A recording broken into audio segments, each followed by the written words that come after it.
this parliament is no rubber stamp in the hands of government.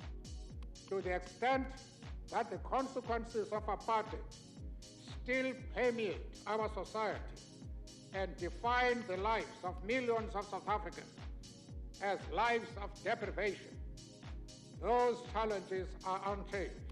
It's not just Tito Mboweni or Mek Maharaj who are in power. You are in power.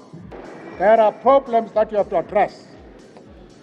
There are at least 5 million people who are unemployed, who don't know where to get a meal during the day, who don't know where to sleep, who don't know how to clothe their children, how to pay for their school fees. That is your problem to solve. Don't look at your own personal interests. ANC is determined to keep black people poor and uneducated. We must celebrate that today there's 28 million people dependent on the state. Yeah. Tell me, can you live on 350? Continued high unemployment leads to further youth dissatisfaction with formal political and economic processes, with an unemployment rate higher than the national average. But others have argued that youth are not necessarily apathetic to politics, but rather just dissatisfied with government's overall performance. Since when have other Africans never worked in South Africa? But why would you say, I don't support colonialism and support colonial borders? We never had borders. And if we were an independent country, we could cut taxes in half. An independent Cape would thrive. This is the last chance and then I'm finished. Vote for ANC, the front leaders of this nation's freedom, if everyone in the party was removed. On the 29th of May 2024, all eligible South African voters will be participating in the 7th general election for the National Assembly, National Council of Provinces, and the 9 provincial legislatures. Since 1994, following universal suffrage, the African National Congress has won the majority of seats in the National Assembly. Many people take no issue with this, especially those to whom the ANC is frozen in time as the liberation, the voice of the people. There's the feeling that since the apartheid regime was somewhat dismantled and delegitimated, politics now revolves around maintaining the mechanisms that can prevent a return to pre-1994 conditions. A sentiment that if the machine is still going, then it can be left well enough alone. Hi, I'm Bonolo, and on this channel I talk about South African history and socio-politics. My last video was a piece looking at a moment and a life in the entertainment industry, and I'm working on a follow-up. Thank you very much to all of you for supporting me these past few months with love, encouragement, and money. Please continue the support in any way you can. Like and share this video, subscribe, or even buy me a coffee. I love doing this, and I'm going to continue despite the many difficulties. So elections are by their nature historically significant events because of their scale and implications. Elections imply mass political mobilization and action across various communities in all levels and sectors of the population. They imply that something will change officially. I think the analyses and articles trying to gauge the historicity of this particular election want to get into exactly where the changes will happen and if they mean things will get better or worse than what they are now. When Nelson Mandela became President of the Republic of South Africa in 1994, the event was historically significant for a number of reasons. He was the first president of the new state, new because anti-apartheid efforts had succeeded in removing the white minority regime that denied non-European citizenship to the original Republic of South Africa. Mandela had survived imprisonment by the National Party, sleeping in a cell with a floor area measuring about 2 doors size, hard manual labor that endangered his health, extended periods of isolation. They were trying to keep him and other influential activists imprisoned for life, to keep South Africa white-led. In fact, the ordeal was so terrible, some people have collectively decided that at some point in the 1980s, we all heard about his passing, even though his movements between various detention sites is well documented, as is the apartheid government's policy of suppressing news reporting on so-called political terrorists. Oh.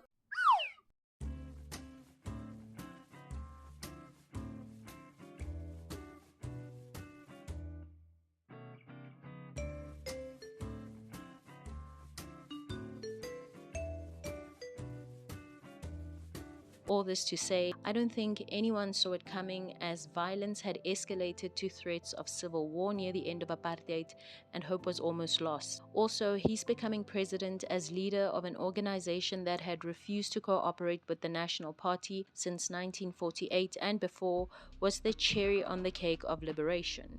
Honestly, South Africa could ask for nothing better at that point. Everyone who had always needed to vote but couldn't did it, and the African National Congress rode the reconciliation and rebuilding horse off into the sunset, or so we had hoped. Sadly, the once respected or placidly accepted ANC finds itself facing the possibility of losing electoral support to a significant degree for the first time since 1994. There is talk of ANC fatigue. The party has been the majority in government for 30 years now. Political analysis and debate has buckled to reporting on corruption and maladministration. Business Tech reports that 80.5% of eligible voters registered to vote in 2014, 74.5% in 2019, and 66.9% in 2024, with around 13 million of the electorate choosing to sit this one out. It looks like the recent change to allow independent candidates, and not just political parties to contest national elections hasn't done enough to attract the interest of voters this time around, even though this is historically significant for South Africans. And there is so much impetus to vote. Rolling power blackouts, mass unemployment, people struggling to afford day-to-day basics, a gender-based violence scourge, and so much more. In this essay, I want to explore the choices in front of us for the 2024 general election. What will be significant about our next president? Do we know what we might like our presidents to be in the next 30 years? If that is indeed what we're going to continue doing. I believe the current situation of mass disillusionment because of the issues mentioned above blindsided millions of South Africans still in the repose of new democracy. Our hearts aren't made of stone, so maybe some of us were content to give the ANC government ample opportunity to bring about the better life for all that they promised. Many of us believed the Rainbow Nation was a bustling free market teeming with attractive opportunities for foreign direct investors. The evidence of unequal economic redistribution hasn't left our landscape in all that time, but I've yet to meet a neighbor or acquaintance who thinks South Africa is an awful place to live. It's just unmanageable for a good size of the population that isn't a little bit wealthy or more. A certain group in the population, alongside the historically privileged, that has no trouble managing at all is the parliamentary core. This article is of the opinion that voter education is crucial for the 29th of May, especially as there are changes in the rules for candidacy, and I agree. So the state is governed by a Republican sitting of elected representatives consisting of the National Assembly and the National Council of Provinces, which also includes the South African Local Government Association. On the 17th of April 2023, President Cyril Ramaphosa signed the Electoral Amendment Bill, Act 1 of 2023, allowing candidates who are not members of political parties to run for seats in the National Assembly.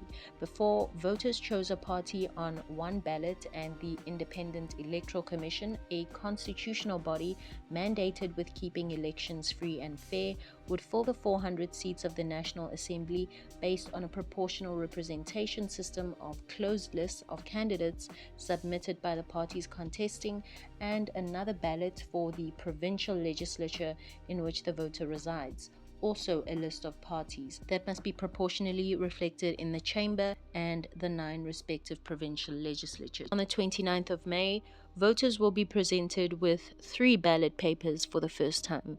A national ballot for 200 seats of the National Assembly, consisting of political parties who must submit candidate lists to the IEC, a regional ballot for the remaining 200 seats of the National Assembly, made up of parties or independents where the voter resides, and the last ballot for the provincial legislature where the voter resides, members of which will make up the National Council of Provinces. It is this collective group of people that makes up the parliament, and the parliament is who chooses the president from among themselves. For me, this has always made elections daunting, the various degrees of separation between me and the representatives I supposedly chose. It was never enough to go on the strength of the convictions of campaigns, broadcast nationwide or orated at my door, if I had very little impact on the ultimate choice for the chief position. It seems campaigns in the past 30 years have hinged on the organizational reputation and performance in government of the biggest political parties, and marginally the personal political opinions and policies of individuals within those parties. Kodwa bahlele ezindlini ezakhiwe ilo ANC bathu ANC awenzi lutho uNkulunkulu kodwa imigwaqo abahamba kuyo lo ANC awukalibali ukuyakha bathi lo ANC awenzi lutho kodwa ingane isafunda nakalokhu kanti muphi lo ANC abakhuluma ngawo. Dan Corder mentioned that likability of candidates has played a role in the elected officials we have today in a video from last year pondering how we're going to choose, and I'll say that I agree that maybe likability has played a somewhat minor role in comparison to the larger role played by familiarity. Dan says it himself. South Africa's opposition parties are absolutely shockingly bad. The ANC is the best we've got thus far or at this point, and I think it's because the party hasn't gone back on the promise of the freest South Africa there ever was, as enshrined in our popular constitution that they helped usher in. The other parties are simply a bit of a mystery or a hindrance as far as most South Africans are concerned. The ANC is the only political party that is everywhere in this country. Every neighborhood, every community, every town, every city, every dorpie has a branch, probably a youth organization, a women's league. They are everywhere. No other political party in this country has that. Not even close, not even a dent. So already the ANC has the political infrastructure to win. The ANC has been a feature of South African political discourse academically and colloquially throughout the territory's historical transformation. Leaders and members have relied on this prestige when courting public favor, as using individual candidates might not have yielded success if done in earnest. The presidents we've had haven't been likable on their own. It was, I think, their trajectory within the powerful party that endeared them to the population in the midst of election seasons. And if we peel away the banners and merch, there's often lots to dislike and disapprove of. The reputation of our two previous presidents, since evading the state officers and party leadership, has shown that they don't typically retain the favor of the public once the maladministration and disconnection from the public becomes apparent. Yet the ANC itself manages to court the public trust because for 30 years they have managed to keep something objectively better than what came before going, despite the internal power struggles. Getting and staying politically educated is not as easy as understanding the ballots and aligning with a party, but deciphering if a vote for the familiar is really the safest bet or if trying something new might be the end of us all. The African National Congress has done very well to align itself with the image of the new free South Africa. More houses, more education, more freedom for the 21st century and beyond. Despite the dedicated legislative changes to allow for the inclusion of people and parties running independently, it looks like there will be 10 at most from which to choose on some regional ballots, from the Western Cape, Gauteng and Limpopo contesting seats for the National Assembly, and including KwaZulu-Natal and the Free State for those running for the provincial legislatures. They had to get 1,000 signatures and make a deposit to the IEC, 15,000 Rand or 20,000 Rand, which is something these few have managed to do. However, there is the problem of familiarity with the public when it comes to getting enough votes to win even a single seat for independents. No, I can't. The one that is registered to be on the ballot, people are not going to see this on the ballot. The other political parties have been having their logos. Where is my photo? I was asked to send a photo that is going to be on the ballot, and I did. Most are unknown to the public and cannot be found with a simple Google search, writes Victoria O'Regan, and Professor Samuel Goma from the University of Limpopo elaborated in the same article. We have not yet come across an empirical study that speaks to voter interest or appetite for participation of independent candidates. The only empirical studies that we have so far that have studied voter behavior and voting preferences since 1994 speak to parties, party identity, and party loyalty. Professor Goma reflects on the results of the 2021 local government elections, where the independent candidates who garnered enough votes to represent wards had mostly been pulled from political parties and ended up resigning or suspended due to their popularity. Support for individuals will ultimately depend on the strength of their campaigns, the article suggests. It doesn't seem likely that the next president will be someone that the general population has picked from the new independence list. The historicity might be that we end up with a coalition government and, the constitution forbid, a compromise president, which I think is even scarier than the majority favorite in parliament or the dominant party's pick. I will struggle for a long time to be permanently dejected about this party, as I believe we have not even scratched the surface in examining the effects of state-sanctioned harassment and assault for decades on end on people, against those who would eventually become members of government and officials in the state. Transition to democracy discourse is dominated by stories of forgiveness, overhauling public-facing organizational culture to reflect the new constitution, and so on. I wonder what's yet to be uncovered in the details. Why did certain firms and suppliers retain government contracts when the capital came from stolen land and poorly paid forced migrant labor? I will never 100% blame the ANC for messing up South Africa, but I need each member and each supporter to be honest about the hedonism and uninspired optimism when millions of African children are disrupted from their basic education. No vision to bring an end to the disparity amongst them all. When hundreds and thousands of nationals are leaving for some place that offers them actual work after they graduate. Surely this was not intended to be the Congress united against the most vulnerable in our society. Since 1994, the ANC has cemented itself in place as a non-racial movement for human rights, as the face of the government and, in my opinion, the spirit of the South African state that is still beholden to the demands of white capital and deeply patriarchal. This is the kind of leadership the country has always had through its many administrative transformations, and the shortfalls are forcing us to come up with honest answers as to whether we can afford another 30 years of biding the time and waiting on another increment that should signal better times. In the former Republic of South Africa, the state president came into being when the country left the British Commonwealth to become a republic, and the position of Governor General of South Africa fell away. Now, these South Africans liked the spirit of the Boer republics. Their state president wore a sash with the state coat of arms on it, but he was the signature legally acting on the advice of the Prime Minister and Cabinet. In 1984, the offices of State President and Prime Minister were joined into that of the Executive State President, now just President of South Africa, who must singularly be the ubiquitous, steadfast symbol of everything South African, as well as the representative of the interests of their party, or now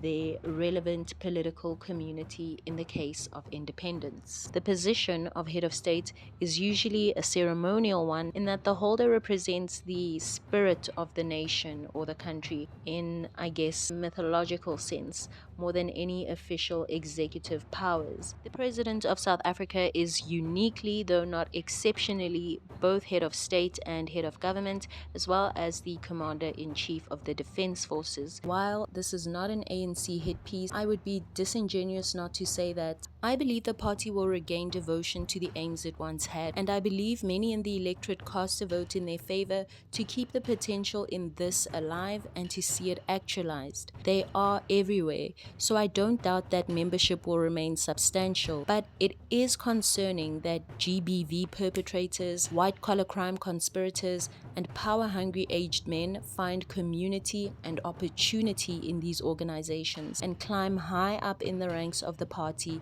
and the government.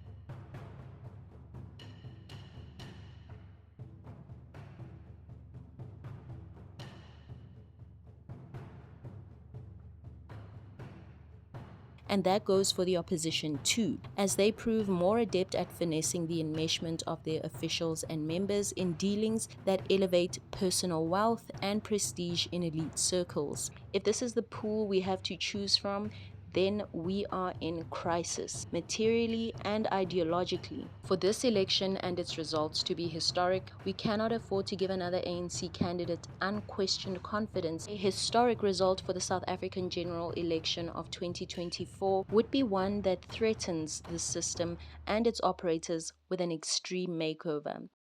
Thanks for making it all the way to the end. Press like and subscribe if you feel like you should. If you'd like to support me with money, keep the lights on and the internet running, click on my Ko-Fi linked below. Is it Ko-Fi or coffee?